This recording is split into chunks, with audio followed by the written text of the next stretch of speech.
남과 북이 휴전 협상을 조인하고 전쟁의 종식을 알리는 기점이 12시간 남았을 무렵 모두가 끝일 거라고 예상했던 시기에 있었던 남과 북의 마지막 총력전을 다룬 한국형 전쟁 영화. 이번 영상은 고지전에 대한 분석 영상입니다.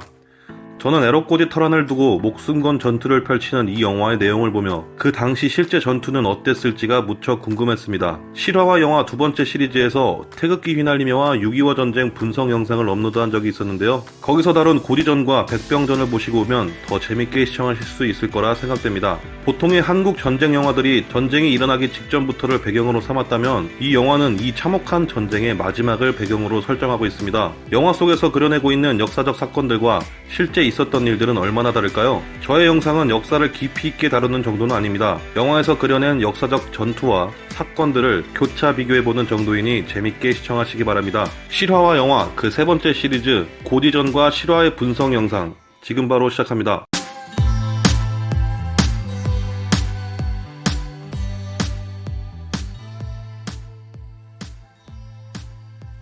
영화 속에서는 조금이라도 더 넓은 영토를 차지하기 위해 휴전 협상이 장기화되고 고지전을 통해 영토를 빼앗고 뺏기고를 반복하는 것처럼 묘사되지만 실제 휴전 회담이 장기화되었던 이유는 그것 때문이 아니었다고 합니다. 한국 민족문화 대백과 사전에 따르면 휴전 협상은 각국의 포로 처리 문제로 굉장히 난항을 겪은 것으로 나오는데요. 포로 개개인의 자유의사에 따라 한국, 북한, 중국 또는 대만을 선택하게 하는 이른바 자유송환 방식을 주장한 유엔군의 입장과 달리 공산군 측은 중공군과 북한군 포로는 무조건 각기 고국에 송환되어야 한다는 강제 송환 방식을 고집했기에 회담이 장기화되었다고 합니다. 쌍방이 각자의 주장을 굽히지 않은 것은 유엔군 측에서 본다면 공산군 측의 주장대로 강제 송환을 한다는 것은 이제까지 주장해온 인도주의와 자유주의를 스스로 포기하는 것을 의미했으며, 반대로 공산군 측의 입장에서 본다면 만일 포로의 일부가 귀환을 거부하게 되면 그들이 줄기차게 내세웠던 침략자를 몰아내고 남한을 해방시킨다는 이른바 정의의 전쟁이라는 가치가 퇴색되고 그들이 그토록 주창하던 전쟁 목적에 의구심을 갖는 자가 발생할 수도 있었기 때문일 거라는 거죠. 실제 공산군 포로 약 17만 명 가운데 자유송환을 원했던 포로가 10만 명 가까이 되었다고 합니다. 결국 1953년 7월 27일 오전 10시 본회의에서 유엔군 수석대표, 공산군 측 대표가 휴전협정서에 각각 서명한 뒤 유엔 사령관, 북한 총사령관 김일성,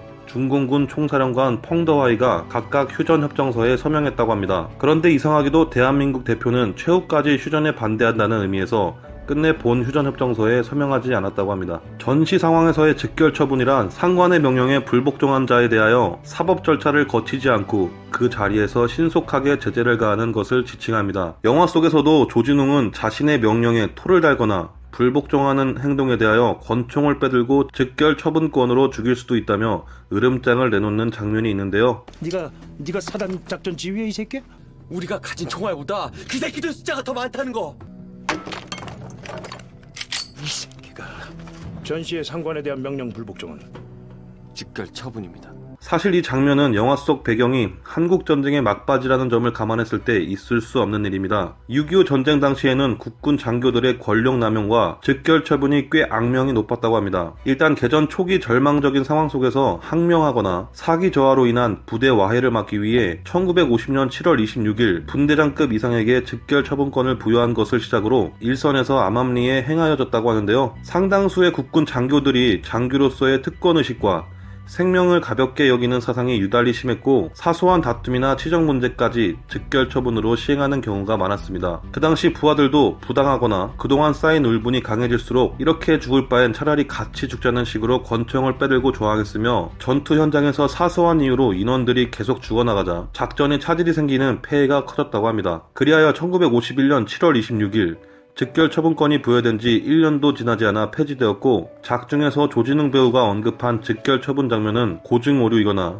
즉결 처분권이 폐지된 사실을 모른 한 장교의 말실수로 영화 내용을 설정했다고 밖에는 볼 수 없습니다. 영화 고지전에서 내용적으로 가장 많은 비판을 받은 부분이 바로 이 내용이 아닐까 싶은데요. 작중에서 표현한 포항 철수작전은 내용 자체로 고증 오류를 넘어선 역사 왜곡이라고까지 비판받는 장면입니다. 포항 철수작전은 1950년 8월 대한민국 육군 3사단이 포항 독석동에서 벌인 철수작전을 의미하는데요. 작중에서는 철수작전을 수행하는 육군 장병들 중 일부가 탑승한 해군 상륙장이 승선 인원이 초과하자 같은 중대원들을 총으로 쏴 죽이고 철수한 아주 뼈아프고 추악한 철수작전으로 그리고 있습니다. 하지만 이는 실제와는 아주 많이 달랐다고 합니다. 실제 포항 철수작전은 8월 17일 오전 6시 부상자 125명을 포함한 3사단 병력 9천여 명과 경찰 1200명, 지방 공무원들과 피난민 등 만여 명이 승선을 완료하였고 모든 장비와 기르던 송아지까지 여유롭게 탑승시켜 단 한 사람의 낙오자 없이 성공시킨 작전이었습니다. 아무리 영화 속에서 전쟁의 잔혹한 면과 처절함을 보여주기 위해 이러한 내용을 영화 속에 담았다고 하지만 다른 실패한 작전들이 실제로 많았음에도 성공한 철수작전이라는 사실이 자명했던 포항 철수작전을 왜곡했다는 점이 많은 비평가들에게 심각한 문제로 받아들여졌습니다. 영화 속에서 고지를 탈환하기 위해 벌이는 참혹한 전투씬의 배경이 되는 곳은 바로 이 애롭고지라는 곳인데요. 사실 이는 가상의 공간입니다. 실제 이 애롭고지의 모티브가 된 전투는 바로 백마고지 전투였습니다. 실제 역사적으로 고지의 주인이 여러 번 바뀐다는 설정은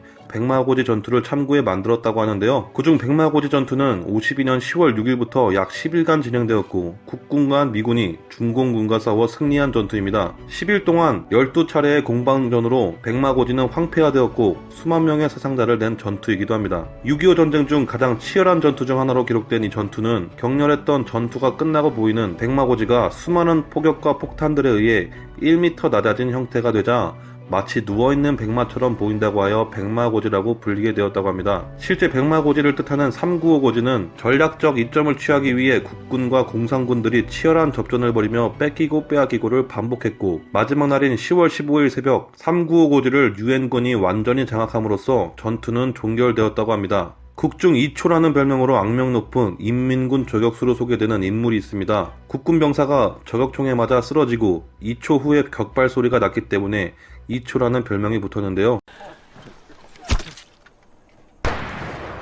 이추다 엎드려.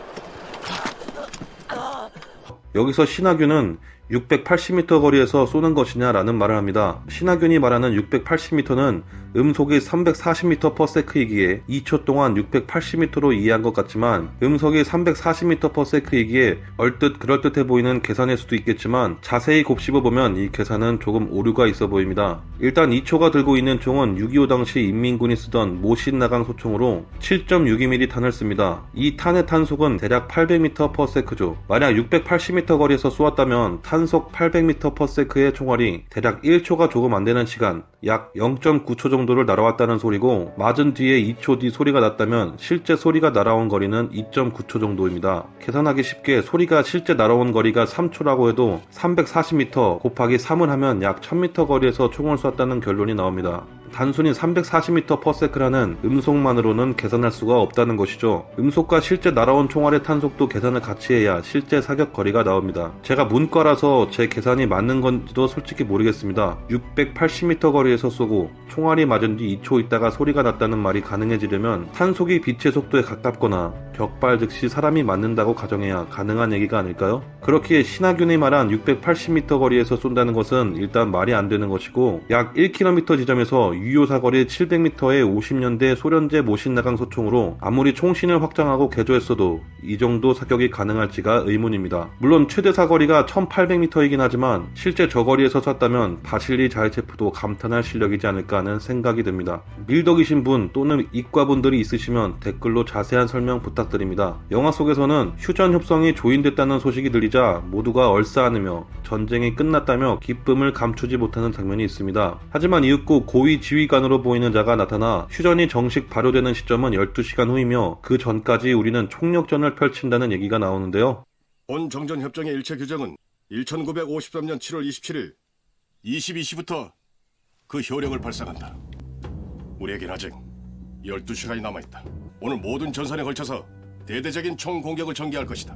이는 사실과는 좀 다른 부분이 있는 것 같습니다. 휴전 조인 직후 지상전투는 이미 중단되었으며 아군의 전폭기들로 공산군의 제반 전투력을 약화시킬 목적으로 북한의 비행장, 철로, 도로 등을 강타하는 포격전만 있었을 뿐 혈전을 다투는 고지전은 있을 수가 없다는 이야기를 국방군사연구소에서 출판한 한국전쟁이라는 서적에서 다루고 있습니다. 국군이 저격능선을 빼앗긴 것도 휴전 전날의 일이고 백마고지는 52년 10월의 일이기에 말할 것도 없는 부분이죠. 작중에서는 휴전협상이 성사되었고 앞으로 12시간 뒤에 효력이 발생하니 총력전을 펼친다는 것은 역사적 사실에 빗대어 보면 오류가 맞는 것이며, 만약 고지전에서의 모든 일들, 즉 마지막 12시간의 총력전까지가 27일 오전 10시까지의 12시간이라면 영화 속 내용은 모두 맞는 말입니다. 하지만 아침으로 보여지는 영화 배경에 휴전협상 조인 후 병사들이 소식을 듣고 기뻐하는 것을 보아 53년 7월 27일 10시에 조인된 직후로 이해하는 것이 이상하지 않을 것이며, 그 이후 직접적인 전투가 없었다는 점을 감안하면 이는 오류라고 생각하는 것에 더 무게가 실리는 것 같습니다. 극중 북한군 여성 저격수 역할을 맡은 김옥빈 배우가 들고 다니는 이 총은 한국 전쟁 당시 인민군이 많이들 썼던 모신나강이라는 총입니다. 한국 전쟁 당시 총들이 궁금하시다면 지금 표시되는 카드를 클릭하여 6.25 전쟁과 태극기 휘날리며의 분석 영상을 보시는 걸 추천드립니다. 전반적으로 영화를 보면서 제 눈에 들어왔던 총기는 모신나강과 국군의 게런드 소총 말고는 없었습니다. 총기 고증에 관련해서는 그 범위를 조금 작게 하여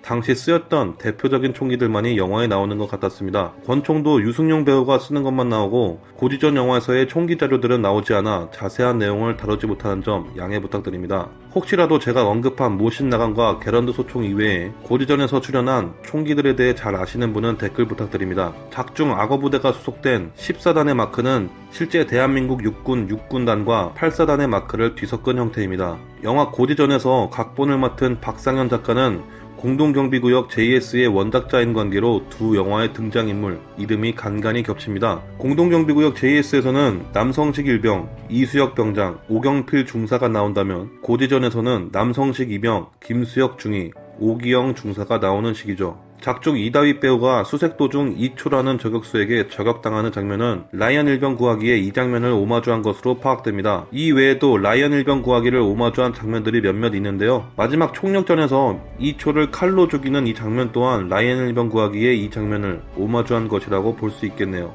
98년도에 라이언 일병 구하기가 개봉된 이후 이 영화의 틀에서 완전히 벗어난 전쟁 필름이 과연 있을까 하는 것도 저의 생각이며, 그 영향력이 엄청나게 큰 것도 사실입니다. 라이언 일병 구하기의 첫 전투신이었던 노르망디 상륙작전 또한 비교 분석한 영상이 있으니 지금 나오는 카드를 클릭하여 시청하시는 걸 추천드립니다. 극중 유승용 배우가 내뱉는 대사가 있습니다. 싸우는 이유가 뭔데? 확실히 알고 있어서. 근데 너무 오래돼서 잊어버려서. 전쟁을 하는 이유를 아주 잘 알고 있다. 하지만 너무 오래돼서 기억이 나지 않는다. 전투가 길어질수록 죽어나가는 병사들과 무덤덤해지는 오감들은 전쟁이 얼마나 우리에게 참혹한 것인지를 일깨워줍니다. 이 땅에서 다시는 이러한 일들이 벌어지질 않길 바라면서 이번 고지전에 대한 실화와 영화의 비교 분석을 마치겠습니다. 실화와 영화 시리즈는 구독자분들을 위해 찰진 구성으로 다가가려 힘쓰고 있으며 내용과 자료면에서 계속적으로 질을 높이기 위해 노력 중입니다. 더 재밌는 영상으로 돌아오길 약속드리면서 이번 영상 여기서 마치겠습니다.